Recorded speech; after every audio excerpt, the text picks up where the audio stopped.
So the first thing I'm going to do is put some paint into these little dishes, and I think I'm going to use my cobalt.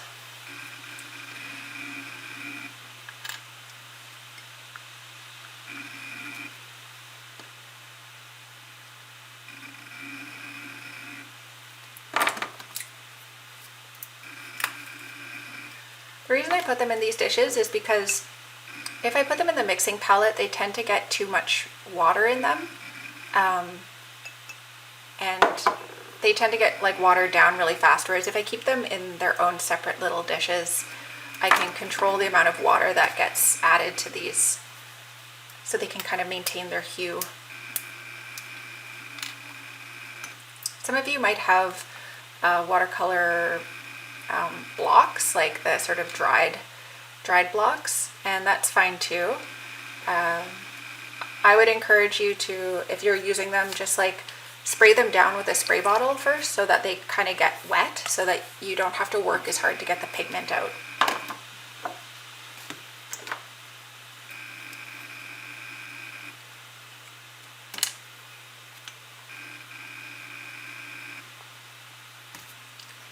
I'm just putting a little bit of paint in these because I don't think I'm going to use it all. So if you feel like you want to keep working with watercolors for a long time on bigger pieces of paper, you can use more paint.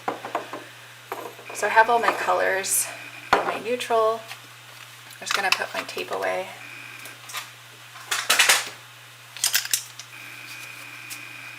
Put my other paper to the side. And then what I like to do is just add a little bit of water to each color.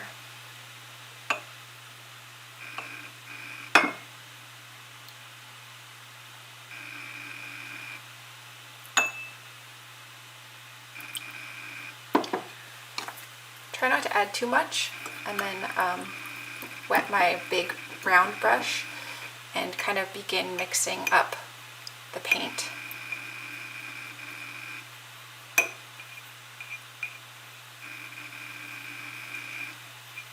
So as soon as I can see that there's no kind of smears on the edge anymore, I know we're ready to start.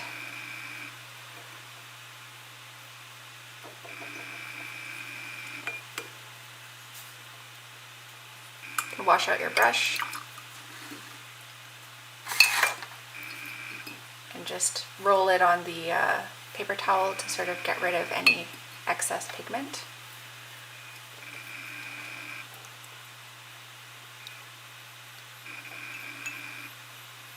You might find as you're working you want to add more pigment to your colors, and that's fine. You can just squeeze in a little extra if you are finding it too transparent.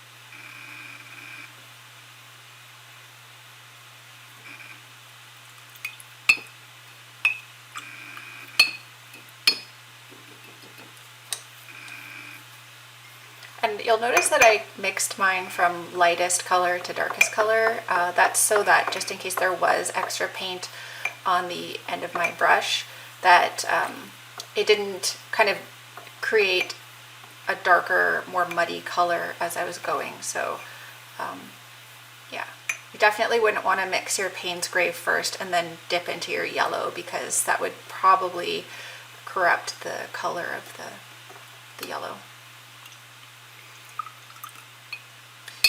All right. The first thing we're going to do is just some dry brushing across the page. So if you select any of your colors, I'm going to select blue, and just roll your brush into this paint and sort of grab as much as you want, then dab it off on the edge so that it's not dripping. You don't want the paint to drip off the edge of your paintbrush. Then you can just sweep it across the page, and you'll see that it's kind of creating brush strokes, but they're they're not really like wetly absorbing into the page. And that's fine because there's a lot of different ways we can use our brushes, and dry brushing is one effect that we could use. So that's one effect. The next thing to do is, if you have a spray bottle, spray the next page lightly so that it's wet. And I'm just going to use my flat brush to sort of like, obviously my flat brush wasn't well washed before, it still has some red on it. I'm just going to kind of lightly brush that water into the page so that it's even. Now we have a wet surface, and let's load up some blue again and see how it goes this time. If we sweep our brush across the page, you see it's a lot easier. There's no white spaces, it just kind of flows into the water. And you can create a nice sort of even background here. So let's do another wet on wet over here. I'm just going to use my flat brush to sort of absorb that water in. And this time I'm going to drop in blue on this side. And then I'm just going to go to my gray and drop in gray on this side. And let them merge together.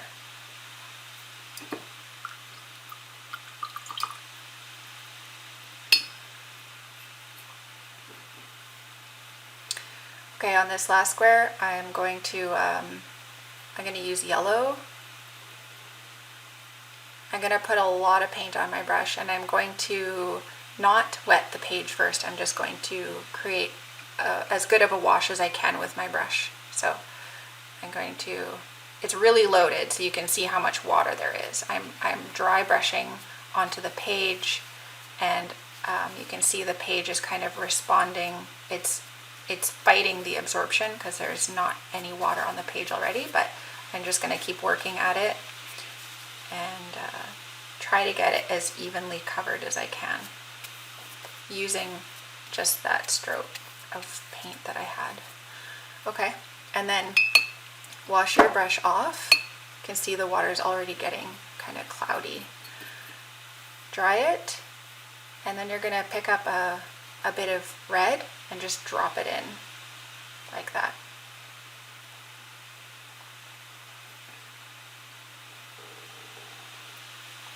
So in the places where the page was wetter from the yellow paint, the red drops in and sort of begins to spread, and in the areas where the page was dry, even after we put the yellow onto it, you can see that it creates this like harder edge where it's not blending in.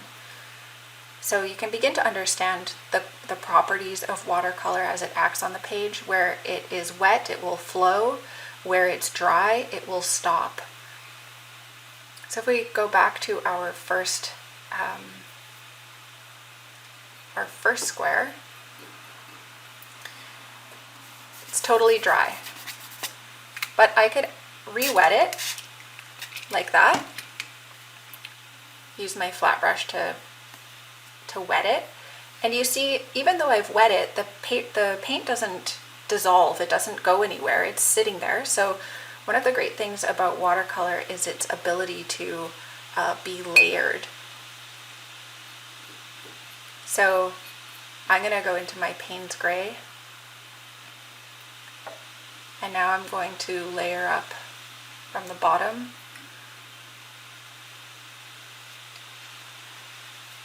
A gradient over top of this, and I'm just going to get rid of some of that excess because I think there's enough here.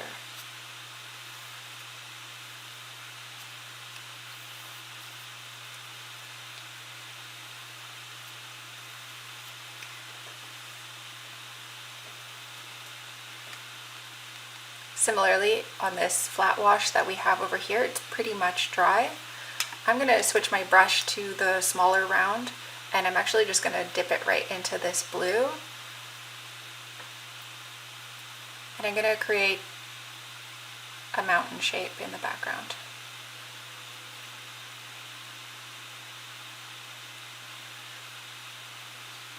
Now if I want to sort of grade it down, I can just dip my brush lightly in the water and just drag it down like this.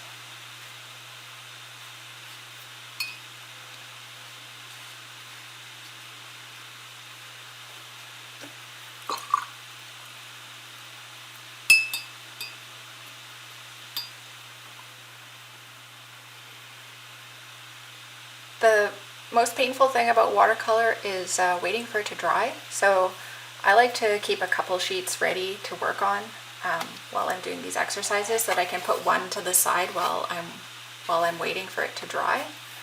So I'm going to put that one away, and I'm just going to bring in one of these pieces of brown paper and grab my tape.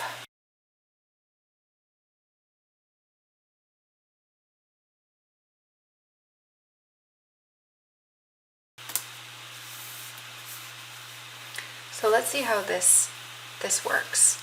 Another way to do wet on wet is to just lay a wash of water. Instead of using your spray bottle, you can just add it on with a clean brush. And with this page, I'm not sure you can see it in the video, but it really takes a lot of water to get it to sink into the surface. So this paper is really thick. It's like a handmade paper.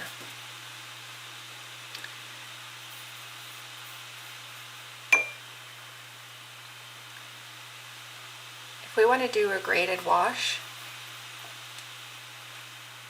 we bring in our darkest pigment at the top. And then instead of adding more pigment, we roll it, dip it in our water, and continue bringing the color down. So you can see it's getting less and less as you go down. That's a graded wash. So it starts dark and it goes to the light.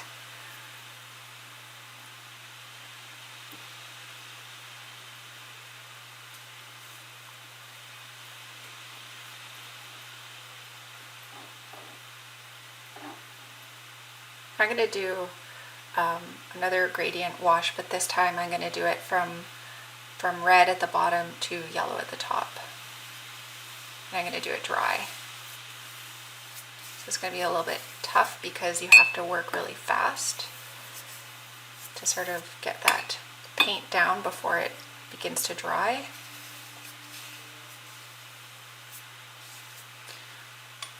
You can see where it comes together in the middle of the page. It's beginning to blend nicely into orange.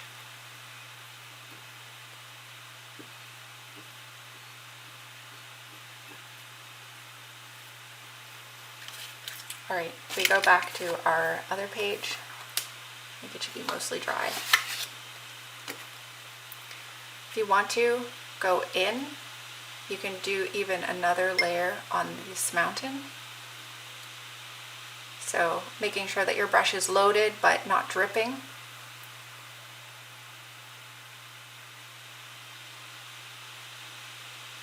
Going in third layer.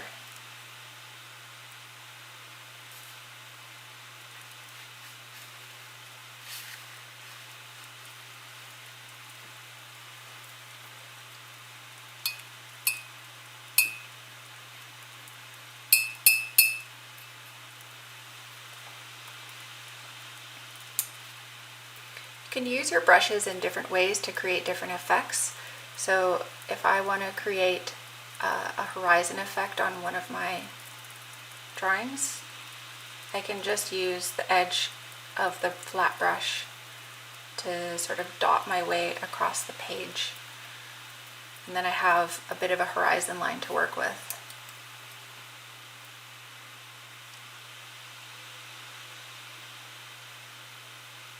Just creating some sort of hazy background mountains there.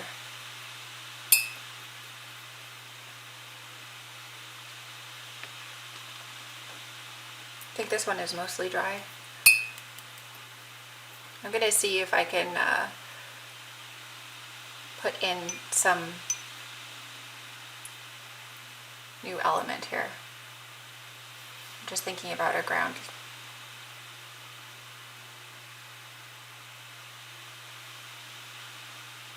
So I'm going in with a wet brush over top of a dry surface.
All right, so that's kind of a basic demo of the different types of ways you can use watercolor, wet and dry.